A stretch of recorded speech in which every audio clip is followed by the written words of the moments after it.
بسم اللہ الرحمن الرحیم والفجر وليال عشر والشفع والوتر والليل إذا يسر هل في ذلك قسم لذي حجر۔ بنام خدائے رحمان رحیم۔ آیت نمبر 1۔ والفجر، قسم ہے فجر کی۔ 2۔ ولیال عشر، اور 10 راتوں کی۔ 3۔ والشفع والوتر، اور جفت اور طاق کی۔ 4۔ واللیل اذا یسر، اور رات کی قسم جب وہ جانے لگے۔ 5۔ هل فی ذلک قسم لذی حجر،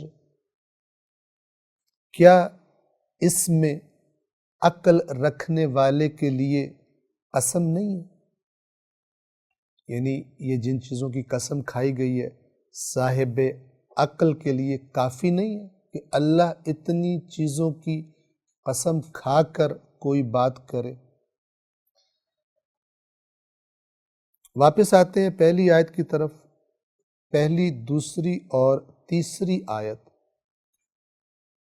قسم ہے فجر کی اور 10 راتوں کی اور جفت اور طاق کی۔ جفت کہتے ہیں جس کو انگلش میں مثلا ایون کہا جاتا ہے، اور طاق یعنی آڈ۔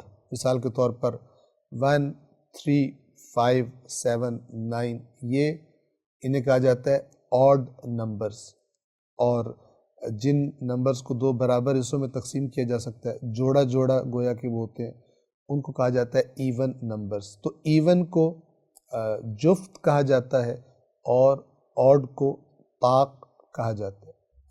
یہ فجر سے اور 10 راتوں سے اور شفع اور وتر سے کیا چیزیں مراد ہیں؟ چند تفاسیر اس کی بیان کی گئی ہیں۔ نزول قرآن کے زمانے کو اگر نگاہ میں رکھا جائے اور جو روایات میں آیا ہے، اس سے مراد فجر سے مراد تو وہی سورج کے طلوع کرنے کا وقت جسے فجر کہا جاتا ہے۔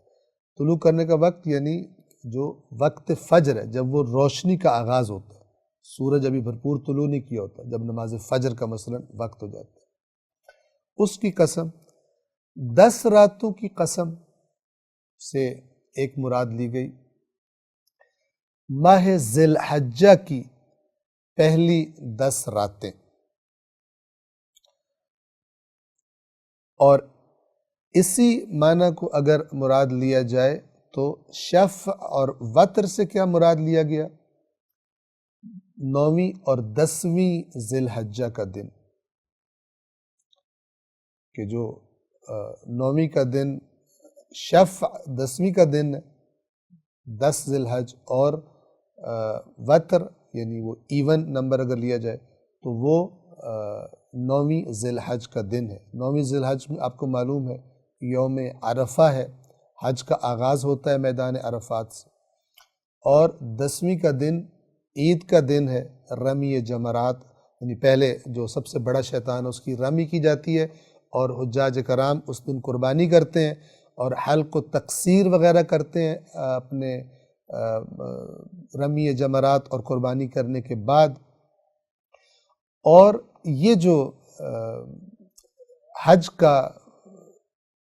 کی عبادت تھی، یہ اسلام کے آنے سے پہلے حضرت ابراہیم اور حضرت اسماعیل علیہ السلام کے زمانے سے جاری و ساری تھی، اگرچہ بہت سی شرکیہ رسومات، بت پرستی اور بیہودہ اور لغو قسم کی چیزیں انہوں نے خود سے گھڑ کر عبادت کے نام پر بنا لی تھی مکہ کے کافروں نے۔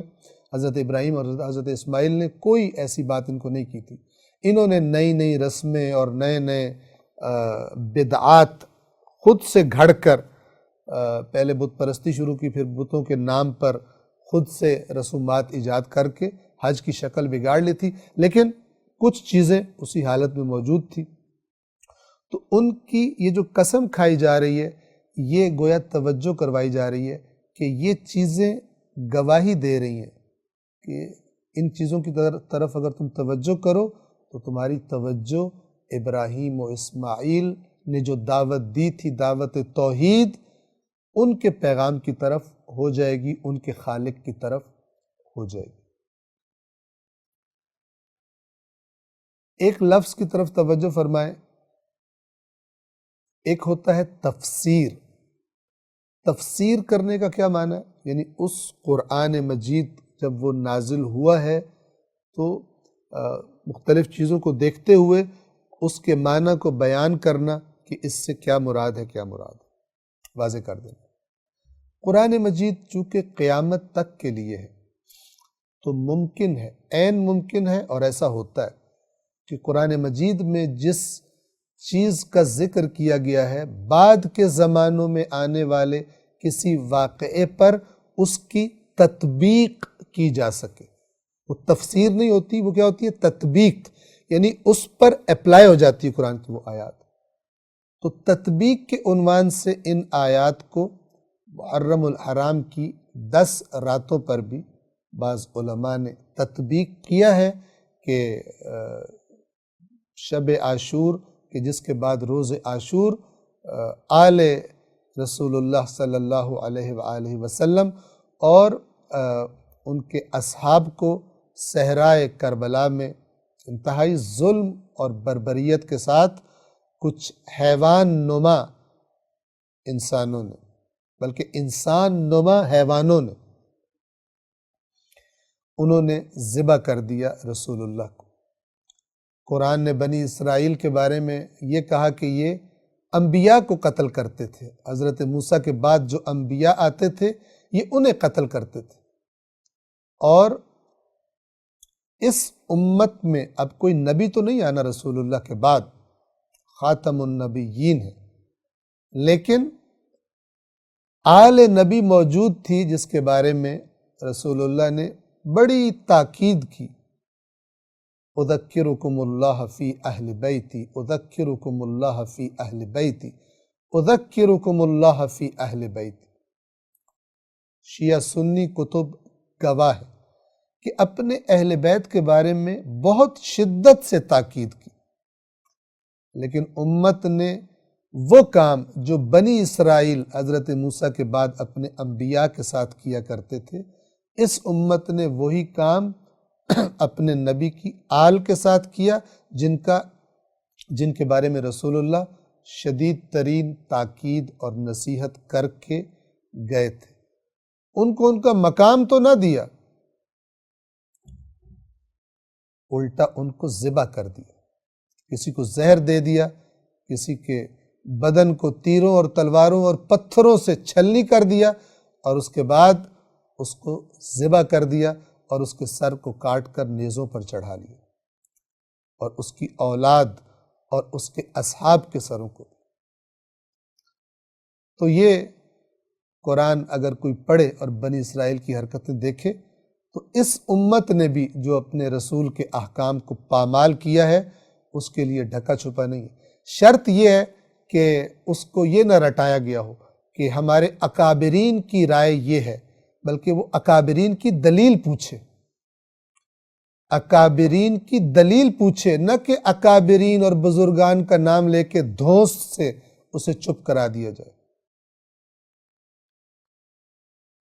یہ ایک بڑا مرض ہے کہ جو تمام اسلامی مسالک میں پایا جاتا ہے کہ جب کسی بھی مسلک کا ماننے والا اللہ کی کتاب پڑھنے لگتا ہے تو وہ دیکھتا ہے کہ مثلاً یہ بات تو جو میں نے آج تک سنی ہے اکابرین سے اس کے خلاف ہے، اور یہ جو ہمارے معاشرے میں رائج ہے، ہمارے مسلک میں رائج ہے، قرآن مجید کی آیت تو اس مزاج کی نہیں لگ رہی۔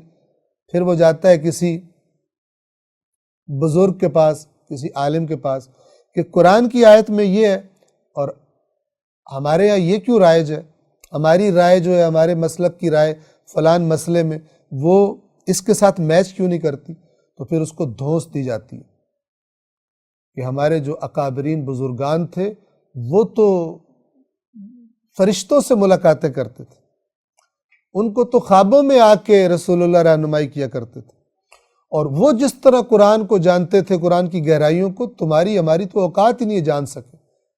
تو دلیل کی جگہ دھونس کے ذریعے اس کو چپ کرا دیا جاتا ہے، اور وہ بھی عام طور پر جو عام آدمی ہوتا ہے وہ دھونس میں آ کے ڈر جاتا ہے کہ کہیں میں گمراہ ہی نہ ہو جاؤں، یعنی گمراہ ہو رہا ہوتا ہے، ہدایت کی طرف جانے کے راستے سے رک کے ہدایت کی طرف جانے کو سمجھ رہا ہوتا ہے میں گمراہ نہ ہو جاؤں، چونکہ ہدایت تو وہ ہے جو قرآن نے دی ہوئی۔ جب بھی کوئی بزرگ، کوئی عالم کہے کہ ایسی بات کہے، چاہے جتنے مرضی بزرگان کا نام لے، کہ جو آپ کو قرآن کی آیت سے سمجھ نہیں آ رہی، آپ کہیں کہ بزرگان کا نام نہیں لو، بزرگان کی دلیل دو مجھے، بزرگان نے کیوں وہ بات کی ہے جو قرآن مجید کی آیت سے مجھے سمجھ نہیں آ رہی۔ یہ وہ نقطہ ہے کہ جہاں پہ ساری سٹوری چلتی ہے، یہ وہ نقطہ ہے جہاں پر خلاف آیات قرآن نظریات اور عقائد کی فیکٹری لگائی جاتی ہے۔ فلان نے یہ فرمایا، ہمارے ائمہ اہل بیت نے ہمیں فارمولہ یہ دیا کہ ہم سے منسوب بات بھی آیات قرآن پہ پرکھیں۔ فَهَلْ مِن مُدَّكِرْ، تو ہے کوئی سمجھنے والا، نصیحت لینے والا۔ یہ بیماری جب تک اسلامی مسالک کے اندر سے ختم نہیں ہوتی، تب تک یہ اپنے اپنے بزرگان کی پوجا کر کے ایک دوسرے کو ایسے ہی مارتے رہیں گے، کیونکہ اپنے اپنے بزرگان کو کہتے نہیں ہیں لیکن خطا سے پاک سمجھتے ہیں۔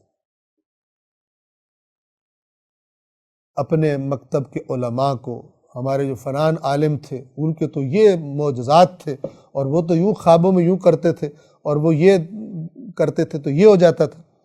ہر مسلک میں آپ چلے جائیں، آپ کو اس قسم کی سٹوریز بے تحاشا مل جائیں گی، اور ان کی پھر دہشت اتنی زیادہ عوام کے ذہنوں میں ڈال دی جاتی ہے کہ عوام پھر قرآن تو ویسے ہی پڑھنے نہیں دیا جاتا، قرآن پہ تو پتہ نہیں کیا کیا لیبل لگائے ہوئے ہیں کہ اس کے تو، جو میں بار بار عرض کرتا ہوں، ایک ایک لفظ کے پتہ نہیں کتنے کتنے معنی ہیں، تمہیں پتہ نہیں کون سا سمجھ آئے، مراد پتہ نہیں کون سا معنی ہو۔ ایک انتہائی بیہودہ ترین بات کہ جس نظریے کی بیہودگی تھوڑا سا بھی قرآن میں کوئی غور کرے اور عقل سے کام لے، یہ جو ہے 70 معنی، اس بات کی بیہودگی کامن سینس بھی استعمال کی جائے تو واضح ہو جاتی ہے۔ لیکن افسوس کہ بڑے بڑے اپنے آپ کو پتہ نہیں کیا کیا القابات لگانے والے اسی کنفیوژن کا شکار کرتے ہیں اللہ کی کتاب کے بارے میں، اپنے عقل سے کام نہ لینے والے پیروکاروں کو اور پیچھے چلنے والوں کو۔